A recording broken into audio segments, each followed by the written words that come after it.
na ingine anasema weka mawe. Weka mawe. Umesikia? Na sasa yeye is a youth. Anataka kufukuza mayouth wetu kama kina Sifuna kwa chama.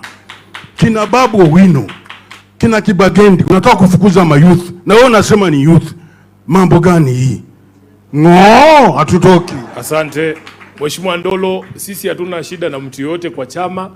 Kama unataka kukua SG wa chama, uwe mwanaume, uwe mwanamke, uwe kuwe girlfriend ya mtu ama sio, unaweza kufanya hiyo kazi, bora tu ufuate nini? Sheria. Si ndio? Sheria tu ifuatwe. Kama wanataka kiti ya mtu yote, watangaze uchaguzi, watu waingie kwa debe. Hiyo sio mbaya. Haya, Mheshimiwa Manyara. Thank you. Our SG, majina ni Dickson Manyara Mwangi, mwenyekiti wa chama cha ODM County ya Nyandarua. Mimi ni ile team imesimama kwa chama na kusema no to the impunity of not following the party constitution. Moja nikiongea na our party leader, acting, because he is not a party leader, he is an acting party leader, Honorable Daktari Oburu Odinga.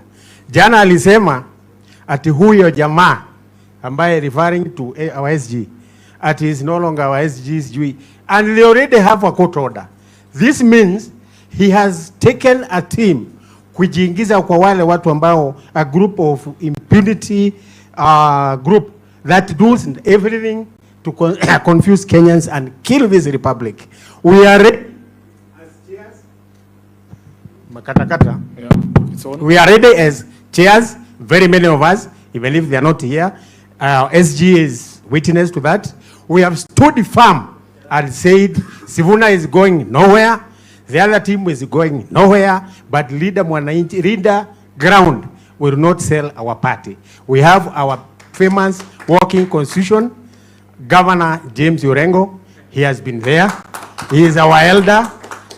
We used to be with him since 1992 in the opposition. And I wonder, and I want to challenge the youths. Apana angalia mambo ya pesa, these guys are coming with the Buddhas and all this. These leaders, young leaders here are proud. And they are making you people proud because they are young and they don't want to be millionaires. They don't want to be billionaires. They want to recapture or reclaim our country back. Kwa sababu imepotea, imeuzwa na hawa mikora, but we are there. Tutatembea mguu, tutafanya chochote, na mimi nawaomba tafadhali. Youths, engage others. Chukua kitambulisho, chukua kura. It is the only thing that will save us. Because with a vote, you will not die. But you will send somebody packing. Now by 10th of 2027 August, Ruto and his team, wote tutafagia. Asanteni. Kuna mzee amebaki anataka kuzungumza? Mzee Ayoi ako sawa, wewe sio mzee. Najua miaka yako boss. I know you. I know. Sasa you are younger than me, my brother. Haya, what I propose us to do now. Mzee ndevu sio uzee bwana. Mimi naona huyu jamaa ni youth. Briefly, 1 minute, please, so that we don't shut out anyone. 1 minute. The mic is on. That mic is on. Hello. Hello. Hello. My name is Kennedy Akidiva from Westlands, and I'm a political exegete. For 1 minute, I'll speak about what happened yesterday from an exegetical view.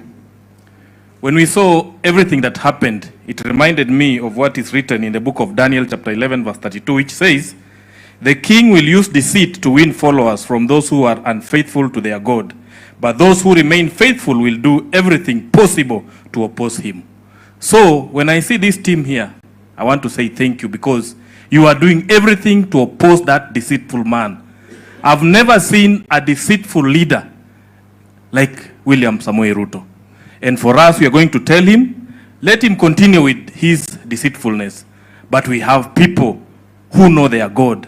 We have people who have faith, and like Sifuna, like James Orengo, we thank you for standing there.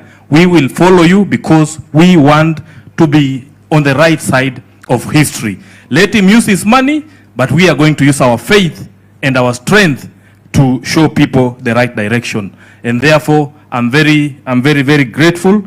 When you see what they are doing yesterday, it's like they want to form an alliance using deceit.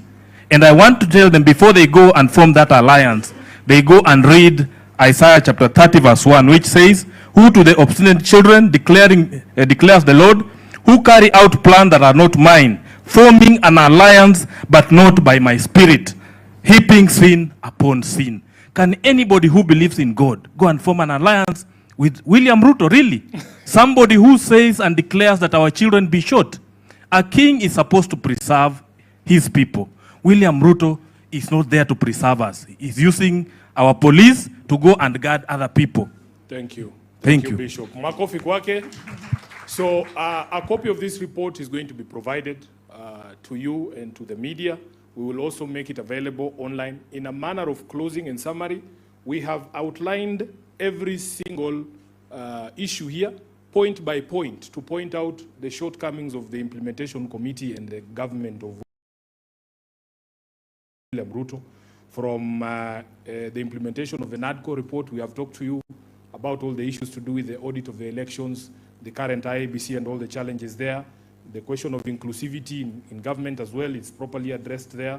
We have spoken to you about the challenges that continue in devolution and the lies that we were told yesterday about the monies that have been devolved, the clawback of functions. We have spoken to you about all of those. Promoting the livelihoods of young people, we have spoken to you about the failures there as well. Then we have spoken to you about the lack of content in their own report on anything to do with leadership and integrity. And in that particular theme, Honorable Orengo, Baba was concerned about opulence and display of wealth in public, including the harambes we saw yesterday. Not yesterday, just last week. Governor, I was very shocked that people who we have known all our lives have never given more than 100,000 or 10,000 shillings in a harambe. Suddenly, he can afford to give 5 million shillings in church. Baba must be rolling in his grave. The fight against corruption, we have all witnessed that there's nothing that has been done on that front.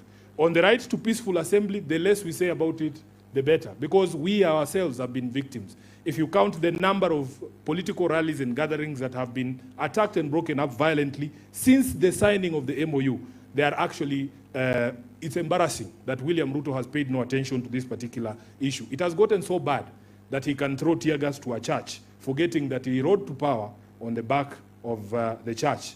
The number of young people who have been killed since we signed the MOU in the last 12 months are upwards of 30, including Albert Ochuang, who was killed at Central Police Station here, and the latest one in Kitengela. When we were there, that gentleman called Vincent Ayomo was shot 4 hours after our rally was over. They have been peddling the lie that he was killed during the rally. He was shot coming from work. That life is upon William Ruto. And the people who are saying that they are going to compensate as a pole, they should know that that was somebody's child, that was somebody's husband, that was somebody's father.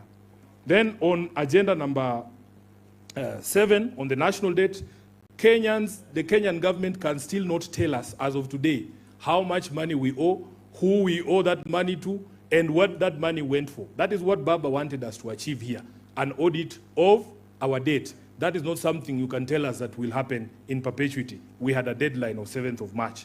On number 9 here, stopping wastage of public resources, Senator Mheshimiwa Gisairo has given you the most clearest example that you lied to us. In fact, they are claiming that the stoppage of money to the First Lady's office was made pursuant to the MOU. That's a blatant lie. That was thanks to the Gen Z. The Gen Z are the ones who forced them to close down those offices of First Lady and Second Lady. And those, what were they called? Prayer warriors that were stationed at State House.